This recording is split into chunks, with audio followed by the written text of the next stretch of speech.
Hey everyone! Welcome to our asynchronous read aloud of How to Transform an Everyday, Ordinary Hoop Court into a Place of Higher Learning and You at the Podium by Matt de la Peña. The first thing I want you to do before we even start, take a moment. What does this title make you think of? What do you think this story might be about? Are there any words you don't recognize in this title? Make a note of them. For me, for example, I definitely had to kind of pause and be like, podium. What do I think of when I think of podium? So I might do something like click on this and highlight it yellow to think of it as a word I might want to come back to. Or I might look at hoop court and be like, oh, so basketball?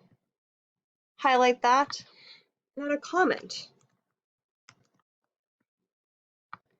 This way I can track my thinking as I read. All right, let's begin. It's finally summer. Go ahead, take a deep breath. You're free. All summer long, your mom's been on you like glue about algebra worksheets and science fair projects, and the knee-high stack of books Mrs. Baker assigned for English class. And you did what you had to do. 2 A's and 4 B's. Truth is, you're actually pretty smart. School comes easy. You told Baker that in the end of the year 5-page paper, what was up with Esperanza's dreams and the symbolism of the Mango Street house, and you pulled down a 96%, second highest grade in the class. But even as you typed out that essay, you had an indoor-outdoor in your lap. Between sentences, you daydreamed finger rolls over outstretched hands. See, here's what all the hardcore homework pushers don't get. For people like you, ball is more than just ball. It's a way out. A path to those tree-lined lives they always show on TV. You've crunched the numbers and read the tea leaves. Fact is, you'll never hit the books as hard as boy genius Jeremiah Villa or Sylvia Diaz either. Even your boy Francisco, from down the hall, there are folks in this world who live to mark up a fat world history textbook with an arsenal of colored highlighters. You're not one of them. You spend too much time on back alley ball handling drills to compete. Nah, the game of basketball is your best chance. I want to pause here and ask, what is he wanting a way out of? What is he describing here? And what does he mean that basketball is his best chance? Take a second to collect what you think.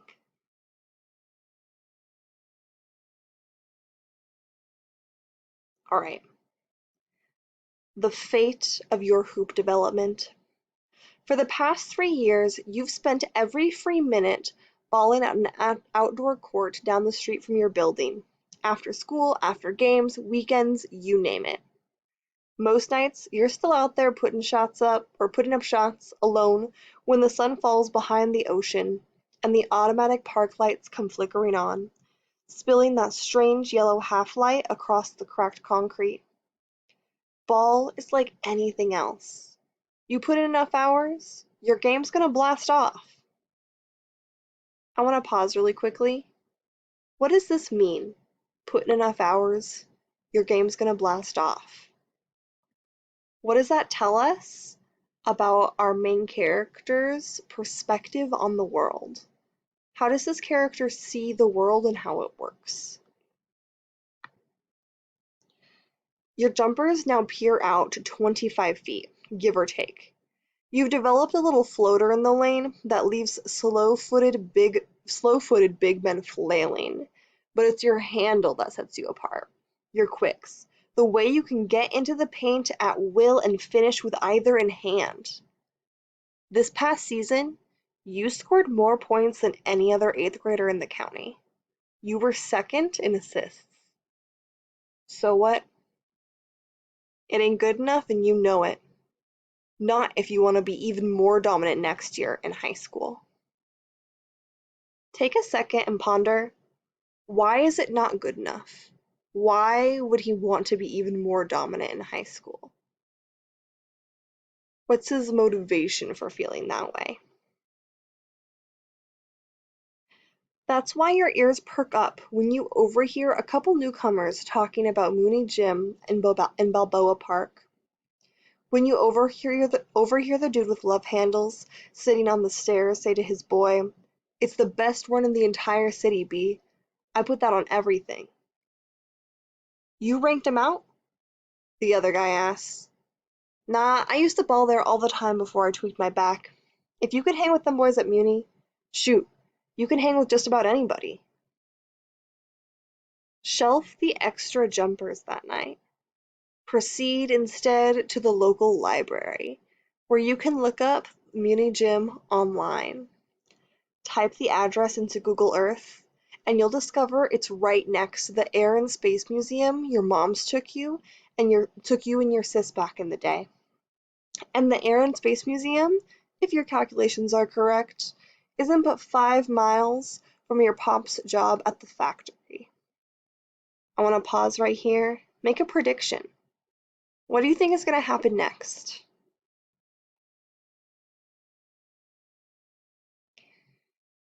Wander into your cramped living room after dinner that night. Work up the guts to describe for your old man the importance of competing against the best. You've outgrown your local run. It's time to put a foot in the deep end.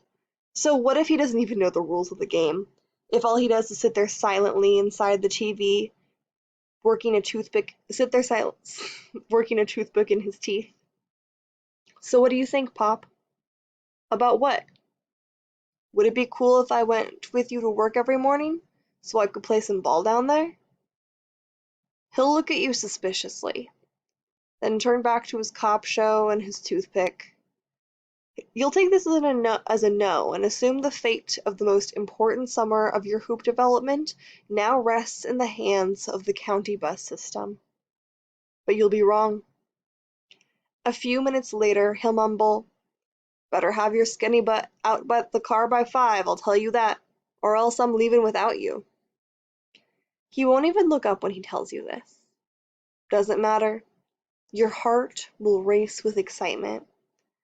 You'll tear into the room you share with your sis and lay your hoop gear out on the chair by your bed like some kind of giddy school girl, which is pretty much how you'll feel. Why is he so excited? Why does our main character feel so happy about this? There's only today. Know that when your alarm starts blaring at 4:30 the next morning, you're going to have no idea where you are or what's happening. It'll still be dark outside. Your sis will be snoring. When reality finally settles in, the lazy part of your brain will try and sweet talk you back to sleep. Maybe we could, skip the Mooney trip today, go ball at the park instead. There's always tomorrow. Reach into your own skull and smack this part of your brain upside the head. If you let it, this part of your brain will hold you back from every dream you will ever have. Trust me. Crawl out of bed, reminding yourself that your old man gets up early like this every single day for work, rain or shine, in sickness and in health. Why do you think he describes this way? What does this description sound like? Rain or shine, in sickness and in health? Why would he choose to describe his dad's relationship with work that way? Your uncles too. Respect them for this. Strive to be like them. During the entire 30-minute drive south, your old man will say 2 sentences to you, max. Don't take it personally. Answer his question about the gym location and how you heard about it. Buckle your seatbelt when he gives you one of his patented dirty looks. Before you even hit the freeway on-ramp, you'll be done talking, but that's okay. Shift your focus to other details of the drive. the radio news show he turns on, the smell of his steaming hot black coffee, the scattered cars along the dark freeway, and the subtle tick of his turn signal whenever he changes lanes. By the end of the summer, these seemingly insignificant details will be ingrained in your brain. When he parks along the street near his factory, it'll still be a full 3 hours before Muni Gym opens. "Better have your skinny butt back here by a quarter to 4, he'll say, snatching his lunch pail out of the back seat. "It's a long walk home, I'll tell you that." After he disappears around the bend, turn your attention to the ancient Volkswagen Bug. You'll wonder how the heck you're supposed to sleep inside such a tiny car. But after a little trial and error, you'll find a way. It will involve folding your 6'1" frame into a kind of human pretzel. Half of you will be in the back seat, while the other half is curled up in the front passenger seat, your bag strategically lodged into the center console to keep the handbrake from digging into your ribs. By day 3, this next level yoga position will feel perfectly natural. But let's get something straight from the jump. This Muni summer isn't going to be some kind of continuous loop of one shining moment. There'll be low points too, on and off the court. Trust me. A few weeks in, a meaty-faced cop will knock on the windshield with the butt of his nightstick. He'll look at you through aviator sunglasses, his right hand resting on a holstered handgun. Try not to panic. His suspicions will be based on 2 simple facts. This is the first time during his rounds he's ever stumbled across a kid sleeping at a 90-degree angle inside a VW Bug. Number 2, your skin is brown. 2A, his skin will be brown too, maybe even browner. But don't spend too much time worrying yourself about this. There's a complex psychology behind this phenomenon, one you're not ready to wrap your head around. At the end of your respectful explanation, the cop will slowly remove his hand from his gun. He'll hold your left elbow instead and steer you toward the front office of the factory.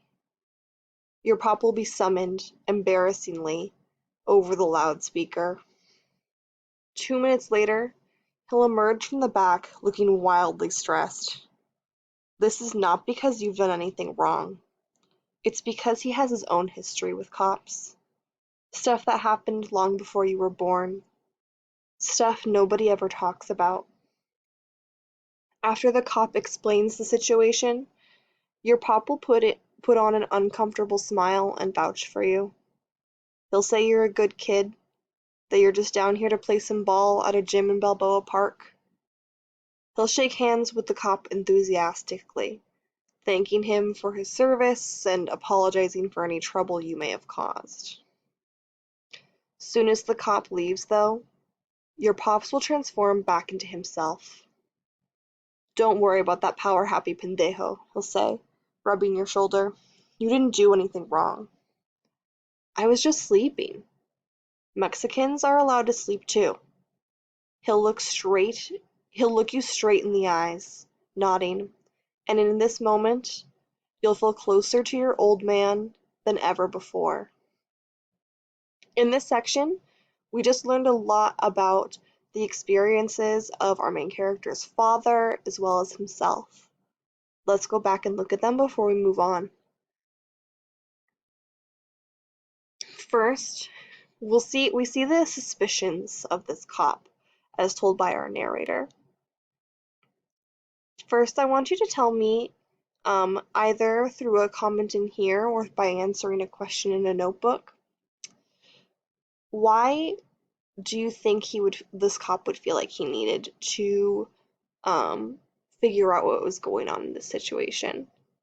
What was the perspective of this cop in this moment? And then take on your own perspective. Does the cop's perspective make sense to you? Why is he worried about a kid being in this situation? Why does this seem like trouble?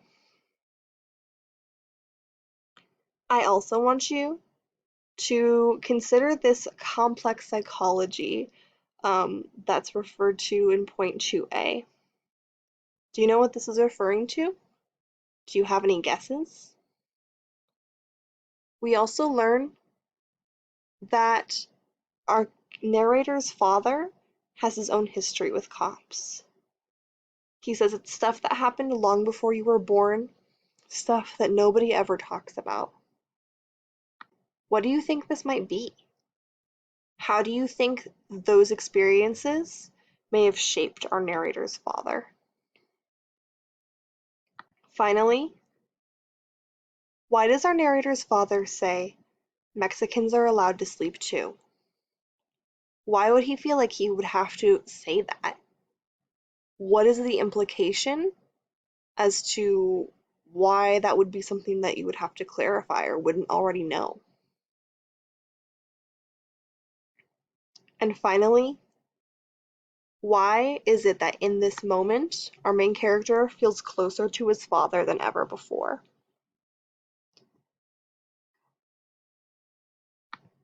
When you're ready, we'll keep going. Fortunately, that's the only morning you'll be woken up by a nightstick. Every other morning, it'll be the alarm on your phone, and you'll be free to climb out of the bug at your leisure. Stretch your stiff arms and legs, breathe in the warm Hillcrest air, and remove your rock from your bag. It's time to get a move on. It won't take but 3 days to know all the shortcuts to Muni. Dribble through the middle school playground where summer camp kids played double dutch and hopscotch and dodgeball. Dribble in and out of sleeping cars in the massive San Diego Zoo parking lot. Dribble through crowds of camera-toting tourists shuffling toward the front gates of the zoo. Dribble past the various hot dog stands, the ice cream truck with 2 flat tires, and the leather-faced man selling raspas who looks like your late abuelito. By the end of the summer, these vendors will all recognize you and will wave. It will take little more than an hour for you to arrive at the large, dilapidated building with 2 locked green doors. Butterflies will dance inside your chest.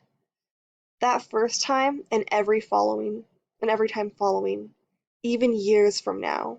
And that's how it should be, because you can sense it. Here is where you will learn the world. What do you think our narrator means when he says, here is where you will learn the world? What is important to our narrator, and how is that shaping his perspective? Sentenced to the bleachers. While you wait for gym manager Jimmy to arrive by bicycle with his massive ring of rattling keys, listen to the grown men around you. To the uninitiated, they are uneducated. They're poor, black, crass, shifty, steely-eyed, a reason to cross the street. But over the course of the summer, you will soak up everything around you, and you will hear the brilliance, the poetry, the philosophy, the verbal dance of on-court banter. They will laugh harder and more often than anyone you've ever known, and you will laugh too, especially a few weeks into the summer when they turn their wrath on you. Why do you think the narrator says that to the uninitiated, these men are all of these things? What can we understand about the narrator's perspective based on how he's seen other people? What does he think of them? Does his understanding of them change? What does that tell us about him?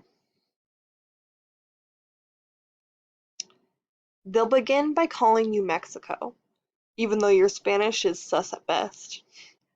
They will ask you why you're inside a gym and not crouched in a field somewhere picking strawberries or kicking around a soccer ball. They will tell you you're too young to ball with them, too skinny, too light in the pocket, too soft. Come back in 3 years, they'll say, or maybe 10. You will laugh your way through all of this, sensing that their digs are some warped version of acceptance. A week in, a guy everyone calls Mr. Unleaded, because he's the night manager of a nearby gas station, will tear into you about your long, skinny, no muscle having arms, and you'll be blinking, and without blinking, you'll fire back a dig about the ghetto Superman tat sketched into his right forearm. And why would you knowingly walk into a gym full of kryptonite? Everyone loitering outside the gym that morning, waiting for Jimmy, will roar in laughter and stomp their feet and bump their fists. And to your surprise, it'll be Mr. Unleaded who laughs hardest of all. But as much as you begin to blend in off the court, on the court it will be a completely different story. That first day, you won't get into a single game. Not one. You'll follow everyone inside the dark gym. Set down your stuff in the bleachers like they do. Hit the court with everyone for a handful of warm-up jumpers. But when it comes to time to select squads, you'll find yourself on the outside looking in. When you try to call next, they'll ignore you. You'll ask the overweight, knee-braced dude if you can run with his squad. He's still three games away, but you got all day. He'll nod and say in a deep smoker voice, "You down, young buck, I got you." But an hour later, when his team is finally set to take the court, he'll drop you for a balding big man. Why do you think the other basketball players won't let our narrator play? How do you think they see or perceive him? What would you guess is their understanding of him? At first, this basketball blackballing will tear you up inside. You know you can hang. Your jumper is as pure as anyone's in the gym, except maybe this guy they call Dante, who never misses. Sure, these dudes are bigger and stronger and more aggressive, but at the very least, you could be a dependable distributor. You know where to put a lob on the fast break so your big man can mash it down with a guttural growl. You plead with the guy standing on the sidelines. "You gotta let me play, man. I can ball, I swear." But these outbursts of self-promotion will fall on deaf ears. All you'll do that first day is hoist a few jumpers between games, then retreat back to the bleachers to watch. The next day, it'll be the same thing. The day after that. Those first 2 weeks, you'll participate in a grand total of one run, if you can even count the end-of-day 3-on-3 debacle you spend guarding a homeless man wearing soulless Timberlands. One afternoon, it'll hit you especially hard on the long walk back to the car.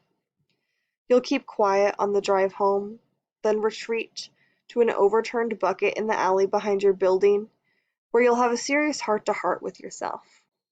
Sure, it's the best pickup you've ever seen, but they don't even let you play. They're prejudiced against Mexicans, or soon-to-be ninth graders, or both. Why wake up before the crack of dawn, sleep folded up in a VW bug, just to sit in the bleachers all day? Nah, man, this won't work. You're a baller, not a spectator. At least at the court down the street, you can work up a sweat. On your way into your room that night, you'll break the news to your old man. "Just so you know, Pop, I'm not driving down with you anymore. Thanks for taking me all those times." He'll look up from his beer and frown. "What happened?" You're a pretty tough kid. Nothing much gets to you. But for some reason his question will put a lump in your throat. It's just, I don't even know why, but they won't let me play. I want to pause really quick here. So far you've been able to identify what our main character wants. Now I want you to add in, what are the obstacles that are in his way? What is in the way of our character getting what he wants? Secretly, You'll be hoping for a little piece of fatherly advice here, but you won't get it. He'll chuckle instead and turn back to his beer. You won't set up your alarm that night. You'll sink into bed, excited by the thought of sleeping in, relieved to be downshifting back into the old routine. But something odd will happen. The next morning, your body will instinctively wake up at 4:30. You'll sit up, rubbing your eyes, confused. Your hands will unconsciously reach into the dirty clothes for your hoop gear, and your feet, against executive orders, will carry you out to the car a few minutes before 5.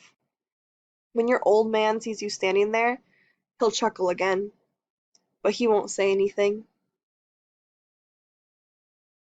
Don't just sit there like a punk.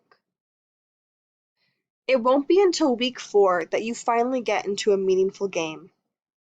By this time, you'll know most of the guys by nickname, and you'll know how they play. At some point, your focus will have shifted from wanting to play to breaking down their various skill sets. There's one guy in particular you'll study, Dante. He's 6'4" and thin, in his early 30s maybe. He's the only guy in the gym who's never said a word to you. He walks right by you like you don't even exist. But he can seriously play. Not only does he knock down almost every jumper he takes, he hardly ever grazes the rim. He has this sweet little fadeaway in the post, and whenever someone tries to challenge him on the break, they get mashed on, posterized, and the guys on the sidelines fall all over each other, laughing and stomping and pointing.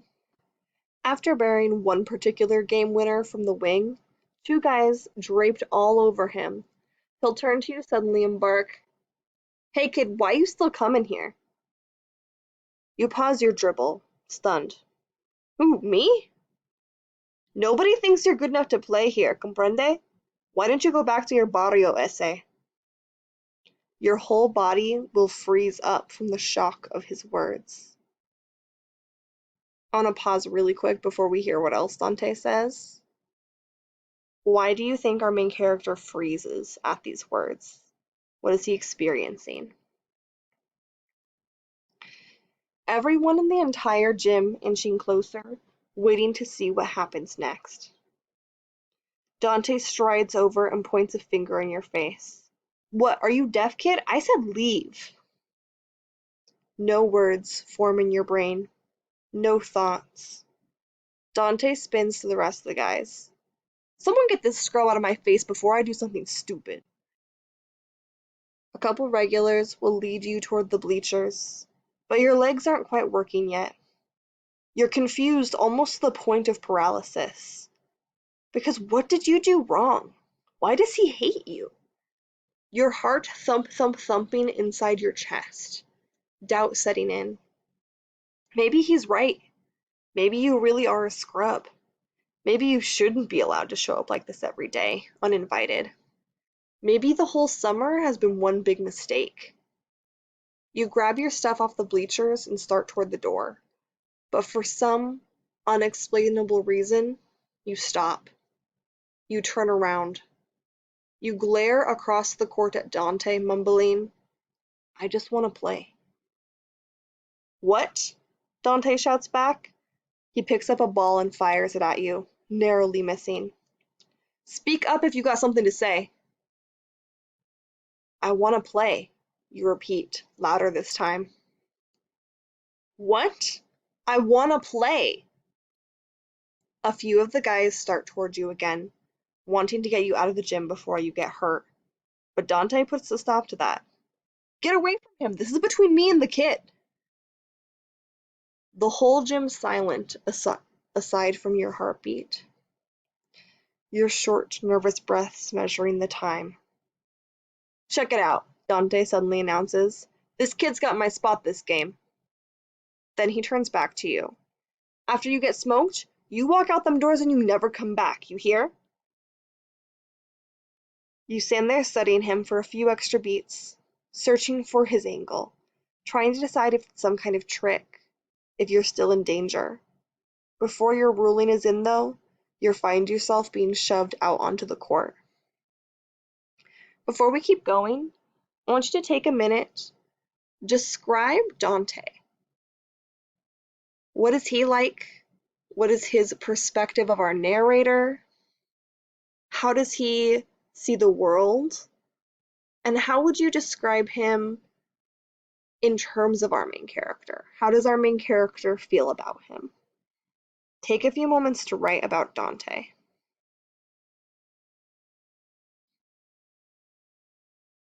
You got dollar bill, someone is telling you. It takes a minute to realize what's happening. They're letting you play. And if you mess up, it's over. As fast as your heart was beating when Dante got in your face, it slows back down once the ball is in play. Because this is the one place in the entire world where you're truly alive, where your brain shuts off and every move is made on instinct. It only takes 2 trips up and down before you shake off the cobwebs and slip into the flow. First time the ball gets swung to you out on the wing, you skip past your defender and spin into the lane for a little 10-foot bank shot off the glass. A few guys on the sidelines, oohing and aahing. A few plays later, you bury an open 20-footer, nothing but net, Dante style. You rip dollar bill near half court, and race down the floor on a little finger roll over the rim. And as you retreat back down for defense after that one, you can hear the gym erupting. Now you're buried deep inside the folds of the game. The outside world slinks off and hides, and all you know are the choreographed movements around you, the dance, the beautiful symphony of squeaking sneaks and grunts and the thud of body meeting body, each man's heavy breath and his eyes like a portal to his mind. You bury 2 more deep jumpers, followed by a game-winning scoop shot in the lane, which results in the other team's big man tripping over his own feet and falling on his face. The guys on your squad mob you near midcourt. "That's right, young buck," they say. "That's like how you let the fools know," they say. A few go on about how they've been meaning to pick you up all summer. They just never got the chance, blah, blah, blah. But just as you're starting to feel yourself, Dante will be back in your grill. "What, you make a couple jumpers and now you're supposed to be somebody?" "No, I just, get off my court, kid." But he'll grab you by the arm and fling you toward the bleachers, barking to everyone else. "Yo, I got my spot back, check ball." You'll consider putting up a fight here, but don't. Trust me. What matters is, you'll have proven you can play. What matters is every head who saw what you just did will see you differently now. As proof, not 30 seconds later, a guy who goes by the name of Slim will wander over and say, "Yo, young buck, I got next. Wanna run with me?" "For sure." Rob will hear this exchange and bark, "Yo, Slim, I thought you already had 5. Who you dropping?" "You?" "Me? You just seen this boy's skills, right? I gotta get me a point guard." "But you said I was down, Slim. Don't play your boy like that."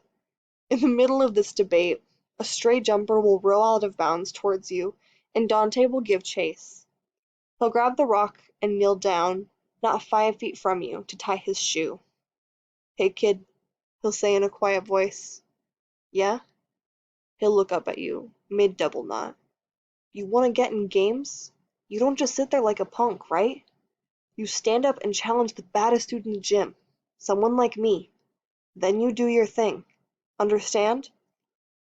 His intense eyes will be like knives inside your chest. "Yes, sir." He'll stand up and nod, then jog back onto the court shouting, "Yo, check ball, let's go!" I want you to pause here. What do you think about what Dante just did? Did this surprise you? How has your perspective of him changed? You'll think this is the beginning of some meaningful mentorship, but it won't be.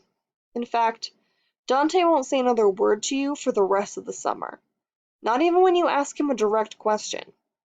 But over time, you'll begin to see the power of his silence. And surprisingly, it will remind you of your old man's silence. A few months into your ninth grade season, you'll actually spot Dante in the stands at one of your games. He'll be alone, eating popcorn, watching. You'll be the starting point guard on the varsity squad, which is pretty legit for a freshman. And you'll be having your best game of the young season. You'll wave as you jog past him at halftime, but he won't wave back. He'll continue eating his popcorn. After the game, you'll climb the packed bleachers looking for him, but he'll already be gone. Your old man will be there, though. And on the drive back to your apartment that night, you'll realize something important. Your old man is always there, and he always has been. And so what if he doesn't say anything about how many points you just scored, how many assists? So what if he turns on his radio news show instead of breaking down the big win? Maybe words aren't what's important. Maybe words just steal away your freedom to think for yourself. I want you to pause here briefly. What did we just learn about our main character's perspective on the world? How does he see the world around him? What you did this summer. Your first class on your first day of ninth grade will be English with Mr. Howe. Shuffle into the room with everyone else. Locate the desk with your name tag and take a seat. After Mr. Howe goes around the room, having everyone introduce themselves, he'll ask the class to pull out a sheet of paper, and he'll give you the first of 17,000 writing prompts he'll assign over the course of the semester. This one's easy, he'll say.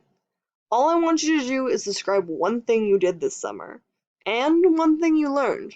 You have 15 minutes. Go. You'll moan and groan with everyone else.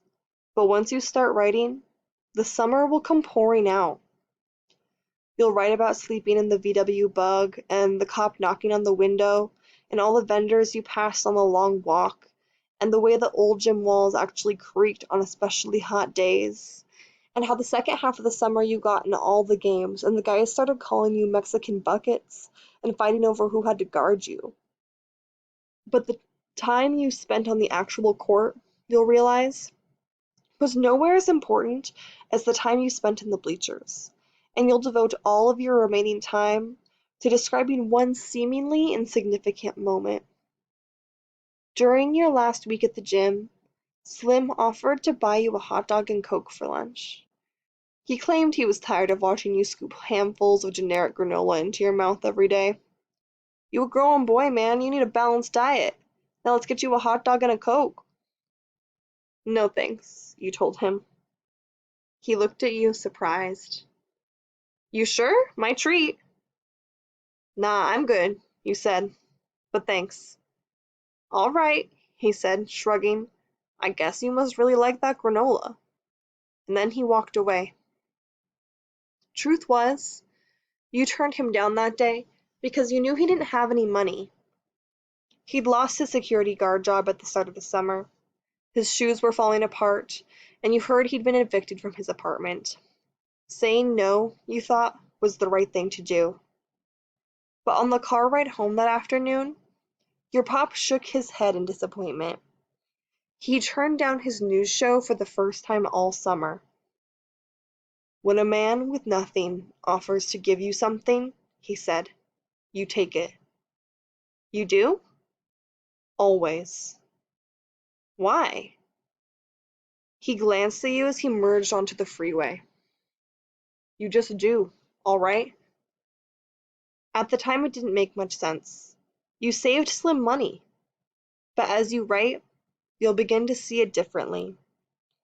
And you'll end the assignment by saying, what I learned is that when a man who stays mostly quiet offers advice, you take it.